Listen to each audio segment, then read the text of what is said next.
Hey guys, this is Cameron15 and I'm back at it with another video for you guys. And this is another ReZero Season 2 review for you guys. And this episode was pretty good. Pretty good.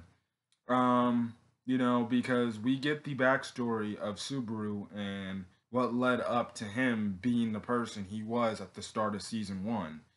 And we also get more character into his parents and stuff like that. And yeah, that end credit or that last scene in the episode when Echidna just shows up and she's just like, "Oh, yeah, hey buddy, what's up?" Yeah. So let's get started with this episode because this episode was crazy.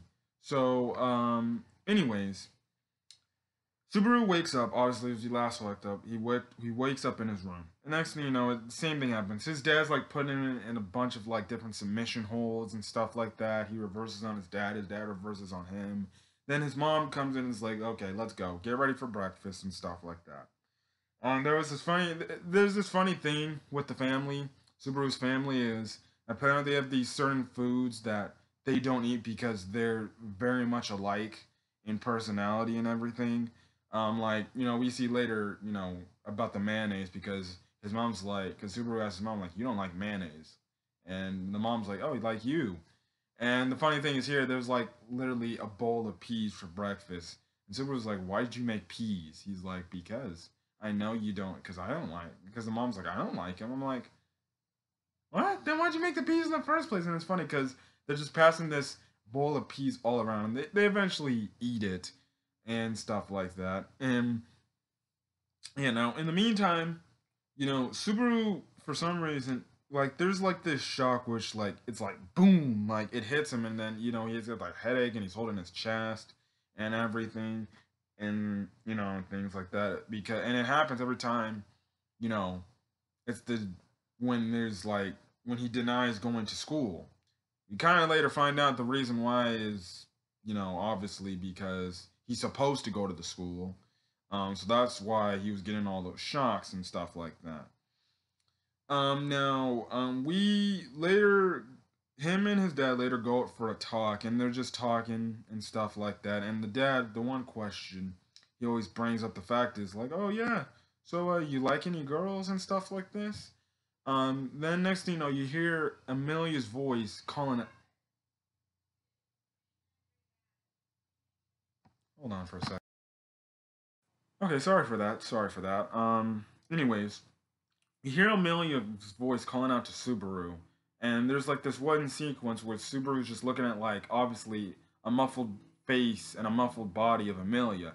Sooner or later, he remembers that it's Amelia and stuff like that. And when they end off the discussion with his dad, he's like, "You know what, Dad? There is somebody I actually like," and he even hints at the fact too. He hints at the fact as well that there is another girl out there that says she loves him, which obviously is Rem, and stuff like that. The one thing about this episode we also get a lot is how you know how Subaru had always been compared to his dad in terms of he's just like him, he's like his dad and stuff like that. And things like that. And then and this is where we get into the Subaru backstory. I'm not just gonna go in order, and this is kind of where I'm just gonna do my own thing and stuff like that. But we see in Subaru's backstory, when he was very much younger, like in elementary school, I suggest. I'm guessing when the school had like sports competitions and everything, he was a standout. He was like, I guess you can say at the time you would say he would probably be like the most athletic kid, one of the more popular kids on the campus who people looked up to and wanted to be like, "Man, that guy is so cool," and stuff like that. um you know and then Subaru, he goes on to talk about like as the time passed on, that thing about him was lost amongst people. And people didn't see him much as like that because he wasn't good at what he used to do. I guess he used to run track or something like that at elementary school and be participate in these races that I guess the elementary school would throw. As he got older, he wasn't winning those things anymore, and not a lot of people really obviously, especially with schools nowadays, it's kind of that type of trend with schools nowadays. It's like there's only like some point when, you think like you're really gifted when you're at a young age, but it's like when you hit that point where it's like, oh, your like athletic abilities or certain things about you just hit that like limit and you can't progress even farther. And I'm just talking, and for me here, I'm just going to talk about athletic stuff because it seems like that's what, it's implied here. It seemed like Subaru, he used to be an athletic type of guy, an athletic type of kid. But at some point in his life, he hit that limit to where, oh, he's not faster than this guy. And he wasn't doing things as good as he used to do. That's the same thing. There's always people that have more talent than, somebody and stuff like that. And I did watch a short video while someone reacted to it. And he said like, it comes to a point where every kid in their life hits a ceiling point when you know you just you think you're special, but really that specialness about you is kind of lost amongst other people because you could be there could be new kids that are pretty that get popular by the moment they get to the school and they're more special, and then people don't focus on you as much and stuff like that. And we also see in the backstory, Subaru, he had a group of friends, and then slowly but surely that group of friends just left him and he was all alone the moment he looked back.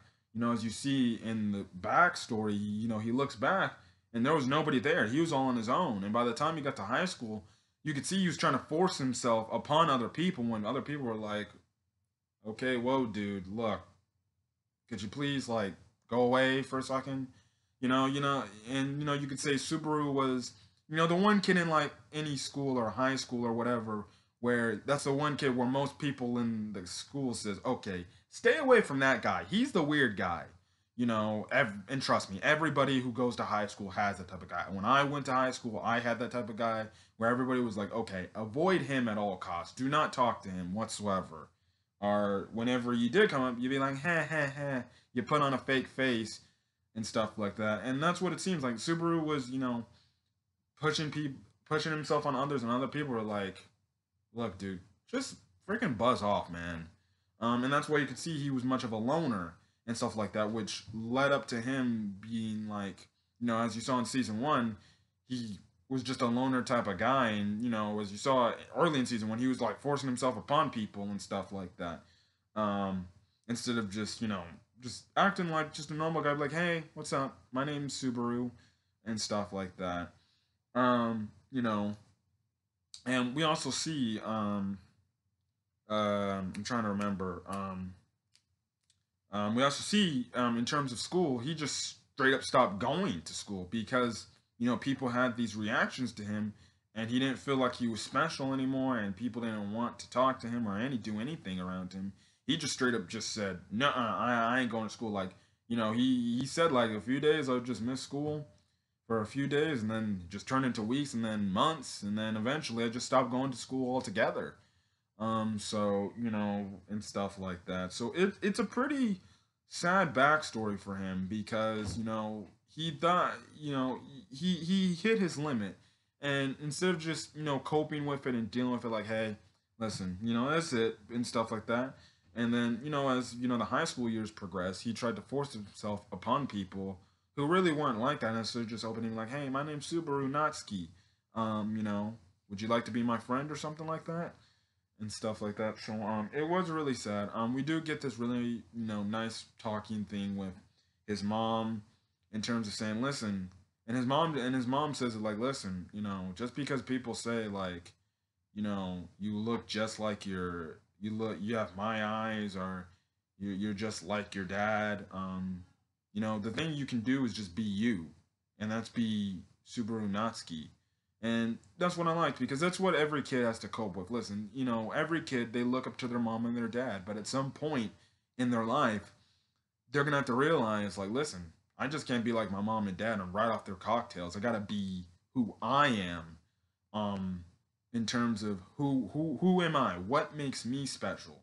And that's what's kind of the thing. And the thing is, you know, what the mom was telling Subaru is like, find what makes Subaru Natsuki special.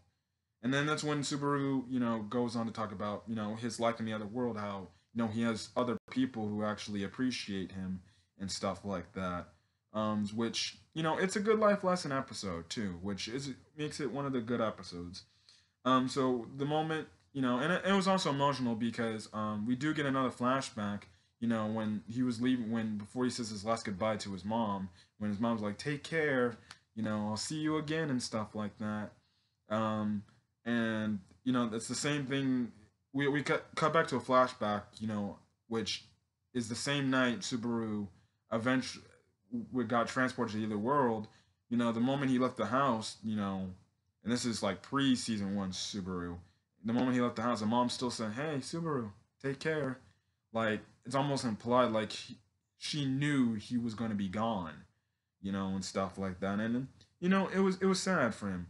So the last few minutes of the episode, as he walks to the school, he's all dressed up in his school attire. He's there at the school at the front door of his class.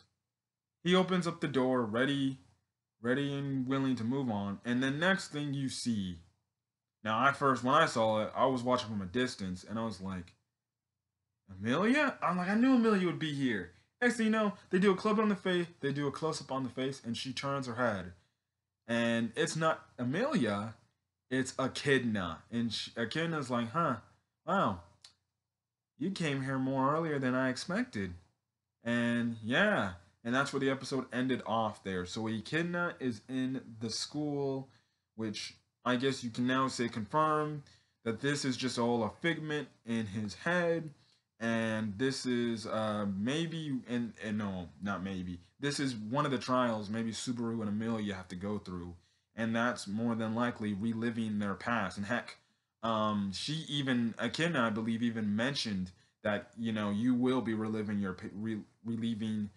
reliving your past. So in their little discussion in the Windows EXP scene, so this is one of the things he had to deal with.